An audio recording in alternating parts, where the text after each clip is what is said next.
One nation one election आज के time पर इंडियन पॉलिटिक्स का एक बर्निंग इशू है। एक तरफ जहां current government one nation one election के कॉन्सेप्ट को इम्प्लीमेंट करना चाहती है, वहीं दूसरी ओर सारी अपोजिशन पार्टियां मिलकर वन नेशन वन इलेक्शन के विरोध में है। तो इस वीडियो के अंदर अपन लोग वन नेशन वन इलेक्शन के पॉजिटिव पॉइंट्स के बारे में बात करेंगे, नेगेटिव पॉइंट्स के बारे में बात करेंगे, और अगर government one nation one election के लॉ को इम्प्लीमेंट करती है तो उस टाइम पर गवर्नमेंट को कौन कौन से चैलेंजेस को फेस करना होगा, इसके बारे में भी बात करेंगे। तो वीडियो शुरू करें उससे पहले वीडियो को लाइक कर दो, शेयर कर दो और चैनल को सब्सक्राइब कर दो। सबसे पहले तो आप सभी लोगों का ये डाउट क्लियर हो जाना चाहिए कि वन नेशन वन इलेक्शन का मतलब ये नहीं होने वाला है कि विधानसभा के इलेक्शन और लोकसभा के इलेक्शन को मर्ज कर दिया जाएगा और अब आप अपने सीएम और पीएम के लिए अलग अलग वोट नहीं कर पाओगे और केवल आपको एक ही वोट करना होगा, जिससे आप अपना सीएम भी चुनोगे और पीएम भी आपका उसी से बन जाएगा। ऐसा नहीं है।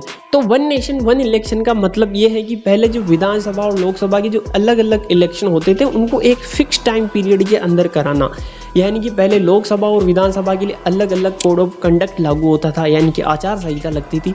उसके बजाय अब एक ही आचार संहिता में दोनों इलेक्शन एक साथ में करा दिए जाएंगे। जैसा कि अभी के प्रेजेंट टाइम पर कई ऐसे स्टेट है जिनके विधानसभा के इलेक्शन जो होते हैं वो लोकसभा के इलेक्शन से पहले हो जाते हैं, और वहीं कई ऐसे स्टेट भी है जिनके विधानसभा के इलेक्शन लोकसभा के इलेक्शन के बाद में होते हैं। तो वन नेशन वन इलेक्शन का उद्देश्य ये है कि लोकसभा और विधानसभा के जो इलेक्शन अलग अलग टाइम पर होते हैं उनको एक टाइम पीरियड के अंदर कराना है। जो ये वन नेशन वन इलेक्शन का कॉन्सेप्ट है, ये कोई नया कॉन्सेप्ट नहीं है, बल्कि 1967 से पहले ऐसा ही होता था कि विधानसभा और लोकसभा के इलेक्शन एक साथ होते थे। लेकिन कई ऐसे स्टेट है जहां पर बाद में राष्ट्रपति शासन लग गया, जिसकी वजह से लोकसभा के इलेक्शन और विधानसभा के इलेक्शन आगे पीछे हो गए। कई ऐसे स्टेट जहां पर विधानसभा इलेक्शन लोकसभा इलेक्शन से पहले हो जाते हैं और कई ऐसे स्टेट है जहां पर विधानसभा इलेक्शन लोकसभा इलेक्शन के बाद में होते हैं। अब इस वन नेशन वन इलेक्शन के कॉन्सेप्ट को पुनर्जीवित करने के लिए एक कमेटी बनाई गई है, जिसके अध्यक्ष अपने होने वाले एक्स प्रेसिडेंट रामनाथ कोविंद जी। कोविंद जी हर एक पार्टी के पास में जाएंगे और इस वन नेशन वन इलेक्शन के कॉन्सेप्ट से राय मशवरा करेंगे कि भाई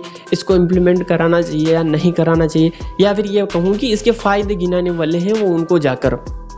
वन नेशन वन इलेक्शन के कई सारे पॉजिटिव पॉइंट्स और उन्हीं में से एक पॉजिटिव पॉइंट देश हित के अंदर भी आता है, और वो ये है कि हिंदुस्तान टाइम्स की रिपोर्ट के अनुसार 2019 के लोकसभा इलेक्शन में चुनाव आयोग ने 10,000 करोड़ रुपए का खर्चा किया था, और अगर इस खर्चे के अंदर पार्टीज का अपना खुद का खर्चा भी जोड़ लिया जाए तो वो खर्चा 60,000 करोड़ के पार चला जाता है। और यहाँ पर जो 60,000 करोड़ है वो वही 60,000 करोड़ है जो लोगों को 2-2 हजार में खरीदने के लिए बांटे गए थे, पौवे के अंदर बिक गए थे लोग। इलेक्शन के टाइम पर लोग एक गधे की कीमत से कम कीमत पर बिक जाते हैं, क्योंकि मार्केट के अंदर एक गधे की कीमत 30,000 से 35,000 के बीच में होती है। शायद मैं टॉपिक से भटक गया हूँ, फिर से टॉपिक पे आते हैं। तो जो इस वन नेशन वन इलेक्शन के कॉन्सेप्ट की वजह से जो 2-2 बार जो खर्चा होता है ना चुनाव आयोग का, वो तो बचेगा, साथ के साथ पार्टीज का जो 2-2 बार खर्चा होता है ना वो भी बचेगा। और मैं ये बताऊं तो देश से ज्यादा तो इसका फायदा सभी पार्टीज को होने वाला है, क्योंकि वन नेशन वन इलेक्शन के आ जाने के बाद में जो एक ही बार इलेक्शन होगा तो पार्टीज को केवल एक ही बार इलेक्शन कैंपेन चलाना पड़ेगा, और उस कैंपेन के अंदर जो खर्चा होगा वो कम होगा,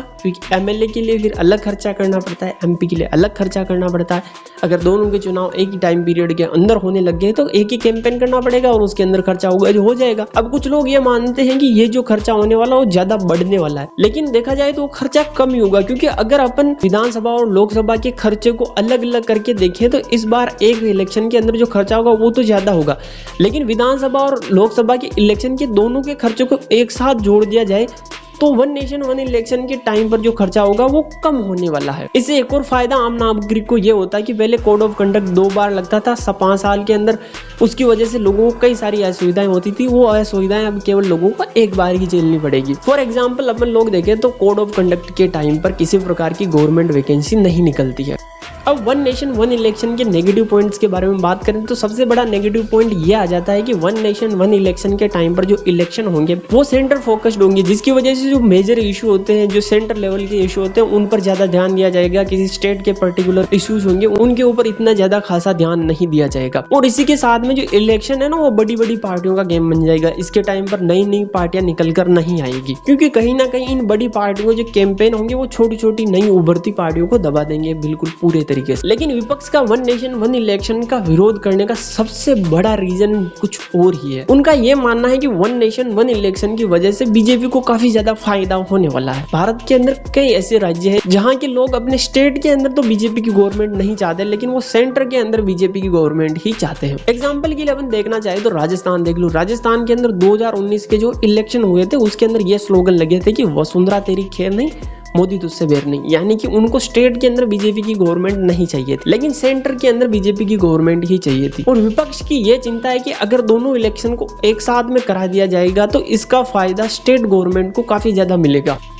वन नेशन वन इलेक्शन को लागू करने के लिए यह सबसे बड़ा चैलेंज नहीं है कि अपोजिशन इसका विरोध कर रहा है, क्योंकि जो पार्टी सत्ता में होती है वो पार्टी अपने हिसाब से कोई भी लॉ लेकर आ सकती है।